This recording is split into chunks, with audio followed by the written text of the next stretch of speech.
તો અમરેલી રાજકોટ હાઈવે પર માજીયાડા ગામ નજીક ઠેબી નદી પરનો પુલ બિસ્માર હાલતમાં હોવાની ફરિયાદ સ્થાનિકો દ્વારા ઉઠી છે।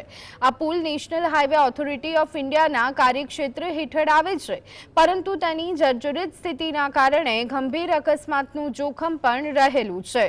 સ્થાનિકો અને માજીયાડા ગામના રહીશોની માંગ છે કે વડોદરાના ગંભીરા બ્રિજ જેવી દુર્ઘટના ટાળવા, જેમાં 15 લોકોના મોત થયા હતા, આ પુલને તાત્કાલિક તોડી નવો બ્રિજ બનાવવામાં આવે।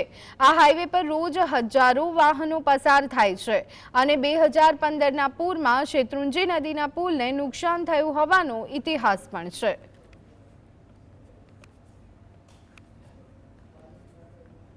જે અમરેલી રાજકોટ નેશનલ હાઈવે નીકળ્યો છે તે ઘણા સમયથી ડબલ પટ્ટી છે એ હાંકડો પડે છે અને ટ્રાફિક બહુ રહે છે। એના કારણે ઘણા અકસ્માત પણ થયા છે।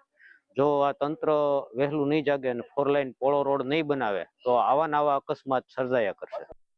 આ પુલ હાવ જર્જરિત થઈ ગયેલો છે, બહુ જોખમી પુલ છે સાહેબ। તમે નિરીક્ષણ કરો, સરકારશ્રીને એવી વિનંતી છે કે આ પુલમાં 2 મોટા વાહન જાય એટલે પુલ આખો જર્જરિત થઈ જાય છે અને તૂટવા લાયક છે, હાવ તૂટી ગયેલો છે। બંને સાઈડમાં ઊભું રહેવા એવી પરિસ્થિતિ કંઈ પકડીને, કારણ કે સીધો નીચે પડે, 2 માણસ જતા હોય તો જોખમ જાય, એક મોટું વાહન આવે તો।